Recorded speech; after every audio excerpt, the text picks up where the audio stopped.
The other topic in the men's doubles category, the two Danes, our two friends Kim and Anders, is Yeah. on are on a an epic run. I would say it's absolutely insane. Told me 6 months ago that they would all of a sudden be most likely the best men's doubles pair in the world, I would be like, yeah, that's never gonna happen. I to jest ostatnia wymiana, radość u Astrupa. That's the championship. First World Tour title for 2 years. Clash of brackets. The moments! The 10-year wait is over for a Danish men's doubles pair to reach the final of the World Championships. And the Danes have done it. Their second win on the World Tour this year. It's in. And that is a hat-trick of titles. They've taken down the Canada Open, the Hong Kong Open, and now the Clash of Clans Arctic Open. And they've done it. Fifth title of the year. The third men's doubles pair to win World Tour titles at all four levels. Is there anything that has changed in the way they play?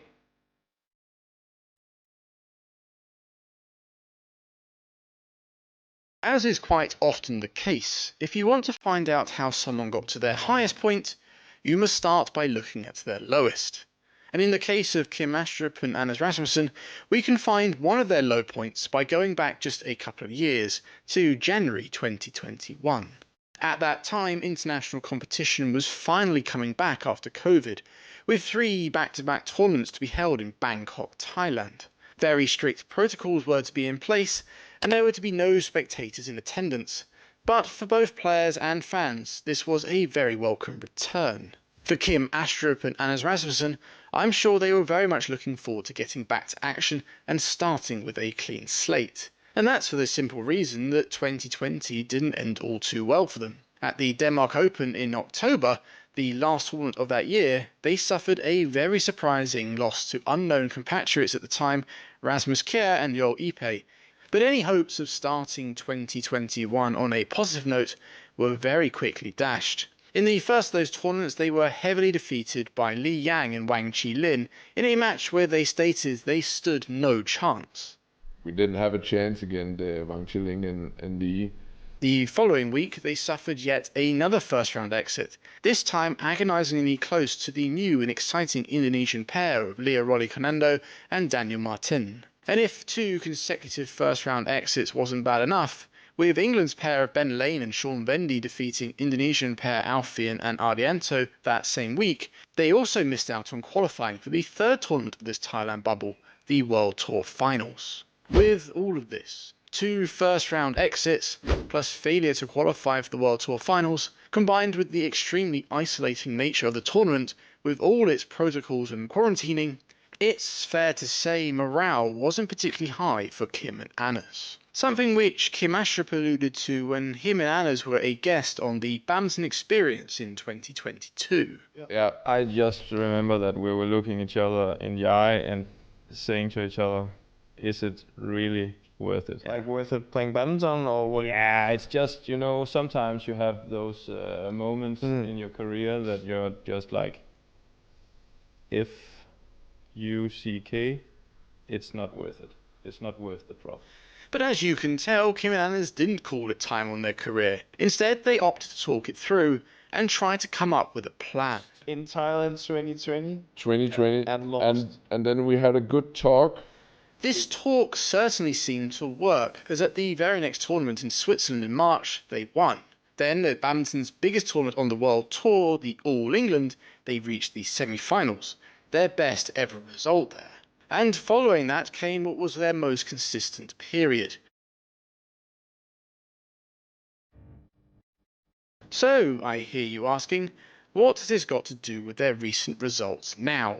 Well, if we go back to that interview on the Badminton Experience, we also get some insight into a few things that came from that talk, which I believe have a lot of relevance to right now. We've been better at telling ourselves that we're pretty hard to beat. and our opponents have to play their best to beat us. That is the first thing that you can attribute to their recent success, a much stronger mentality. Both Kim and Anders told themselves that they are hard to beat, that a pair must play their best to beat them. And it's that final bit, Kim says, that makes it relevant today. Very consistent and very hard to beat for the last 1.5 years. And we're getting better at telling ourselves that. We are getting better.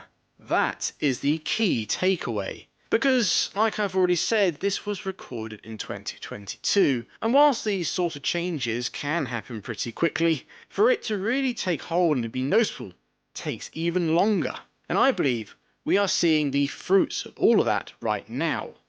But that isn't all that can be taken from this podcast. Also, the last couple of months we've been curious as to how can I improve my attack and Kim at the net and vice versa.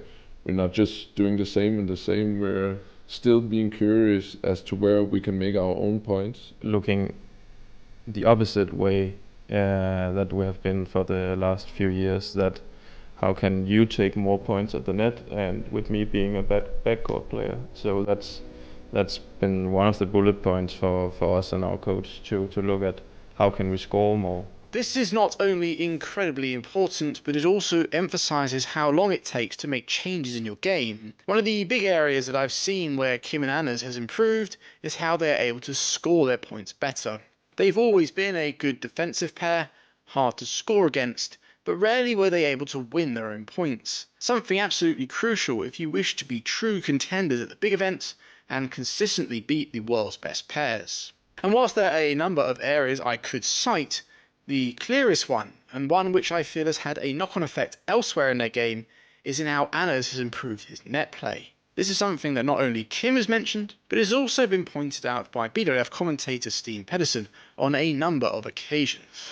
Shetty and Ranker-Ready, as of late, have shown that they can actually work really well in the opposite formation as well, and I also think we've seen that for the Danes in this tournament here, with it become much better in the opposite with Rasmussen at the net. I feel we started to see the difference in Anders' net play at the 2022 Thomas Cup in Bangkok, where we saw Anders playing with a different partner, Fredrik Sogar. Anders and Fredrik had some fantastic wins at that Thomas Cup, but beyond the great results and crazy celebrations, it showed that Anders had versatility in his game. Versatility that could be used with Kim Astrup to give them more options. It's healthy for me to see that he can play different than when he plays with me, because then I can allow myself to demand that he plays like that when he plays with me as well. And so it's not enough to just say, Kim, you have to take the net. No, do it yourself. You have shown me that you're capable of it. Now, Kim and Anders' strongest formation is still Anders at the back and Kim at the net. But by Anders improving his frontcourt skills, it has enabled them to have far more options, and not just in attack, increasing their ability to win points, but also in general, how to save points or just make them even harder to play and beat. So that's two things already, a change in mentality and developing their weaknesses. Both these things can be traced back to 2 years ago in 2021, and I believe the next reason that can be attributed to their recent success also comes from that period. But I would actually say that it's, I mean, you are probably the guy that I've met that experiences most, I mean, extremely weird injuries all the time. I agree with that.